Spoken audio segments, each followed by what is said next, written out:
kita semua diberikan hidayah oleh Allah Subhanahu wa taala. Dengan rahmat itu gugur dosa-dosa. Belum selesai. Jadi aminnya simpan dulu.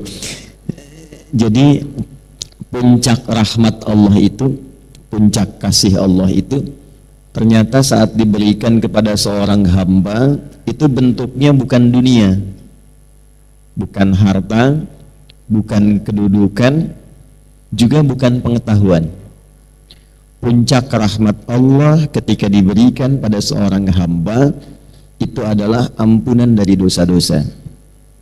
Karena itulah ketika seorang hamba merasa berlumur dosa sehingga menyimpulkan rasanya itu agak jauh dari surga, rasanya malu untuk minta ampun sama Allah karena merasa banyak dosa begitu terkumpul. Dalam situasi itu, sifat Allah yang sempurna rahmatnya disebut Rahman, sempurna kasihnya disebut Rahim. Itu menegaskan kembali kepada hamba yang menyimpulkan tadi supaya tidak putus asa untuk mendapatkan rahmat Allah. Itu ada di Quran surah ke-39 Az-Zumar di ayat ke-53. Qul ya ibadiyalladzina asrafu ala anfusihim. Qul, firalkan Muhammad SAW. Jadi terjemahan sekarang agak mulai bergeser. Kalau dulu katakan, sekarang viral kan. Karena orang sekarang manusia akhir zaman senang yang viral-viral. Kalau sudah viral, di share, like and subscribe. Wah, jadi tinggal like ayat ini, share kemudian subscribe. Qul, firalkan Muhammad sallallahu alaihi wasallam, ya ibadiyalladzina asrafu ala anfusihim. Duhai hamba-hambaku semua tanpa kecuali. Jadi di sini menggunakan kata alladzina disebutkan sebanyak 1080 kali dalam Al-Quran, dan itu mencakup semua aspek dan gender terkait manusia, mau laki-laki, perempuan, besar, kecil, tua, muda, sepanjang bernama manusia pasti punya potensi berbuat salah. Gitu ya. Jadi tidak ada yang sempurna.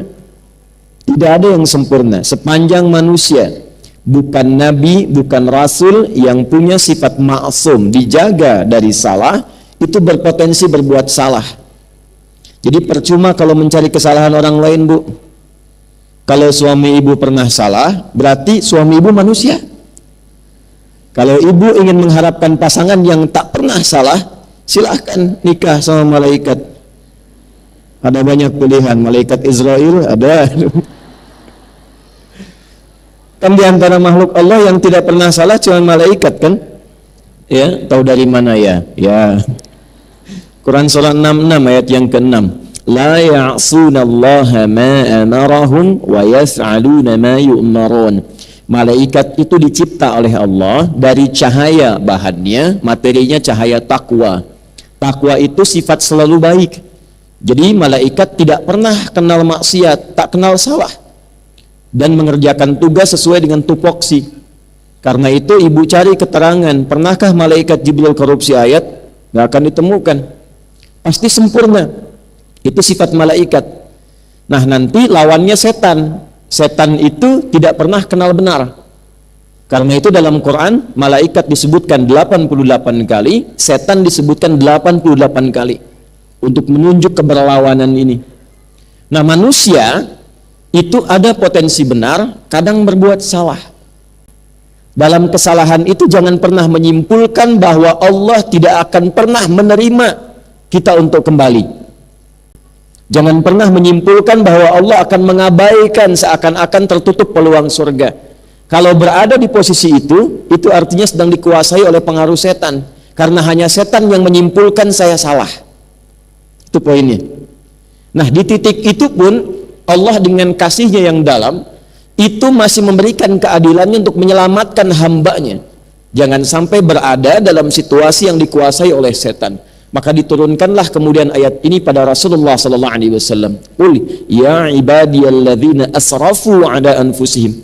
Muhammad sallallahu alaihi wasallam viralkan kepada hambaku yang merasa banyak bersalah. Dan bahkan sebagian menyimpulkan kayaknya dosanya sudah terlampau banyak deh. La taqnatu min rahmatillah. Jangan pernah putus asa untuk mendapatkan rahmat Allah Subhanahu wa taala. Rahmat di situ artinya ampunan. Dari mana taunya? Teruskan ayatnya. Innallaha yaghfirudz dzunuba jami'ah.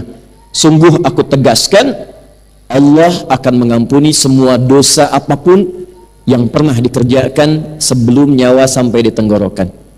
Nah, pertanyaan saya, kenapa saya buka dengan rahmat? Ibu kalau masuk masjid doanya bacanya apa? Allahumma ftahli abwaba rahmatik. Ya, baik yang di dalam masjid juga yang di luaran. Ya, saat ini insya Allah terdengar suara saya. Saat kita memasuki masjid, melangkahkan kaki apa? Kanan kan? Baik, lalu doa yang dibacakan Allahumma ftahli abwaba, ya Allah mohon bukakan pintu-pintu rahmatmu untukku. Nah, pintu tertingginya itu ampunan dari dosa. Karena itu ketika Allah mencintai seorang hamba, yang pertama diberikan itu menggugurkan dosanya, menghilangkan kebiasaan buruknya. Itu ada di Quran surah kedua Al-Baqarah di ayat 222 di ujungnya. Innallaha yuhibbut tawwabin. Sungguh Allah sangat mencintai orang yang senantiasa mengoreksi diri untuk terus menjadi orang baik. Bentuknya tawwab. Tawwab itu sudah tahu salah, kadang dikerjakan lagi. Sudah tahu salah, kadang dikerjakan lagi. Gibah itu salah tidak, Bu? Salah. Tapi masih kadang didiskusikan kan? Oh ya, kan? Saya enggak, Ustadz, bagus, enggak kayak ibu itu tuh. Nah, kan? Nyambung ya? Nah, poinnya adalah kalau seseorang pernah berbuat salah, tapi dia mau terus memperbaiki sehingga menjadi saleh dan saleha, di saat dia menemukan titik perubahan pada dirinya, turunlah cinta Allah kepadanya. Kalau cinta Allah sudah turun, maka terjaga dia dari ujung kepala sampai ujung kakinya untuk selalu bersikap dalam kebaikan. Itulah rahmat Allah yang sempurna yang diberikan pada seorang hamba. Dan itu tiada lain tempatnya kecuali di masjid.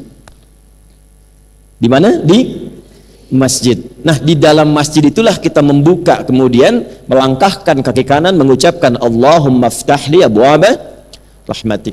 Ini penting saya sampaikan supaya masuk keluar masjid itu ada perbedaan. Kalau kita paham tentang doa ini, maka jangan disia-siakan ketika masuk.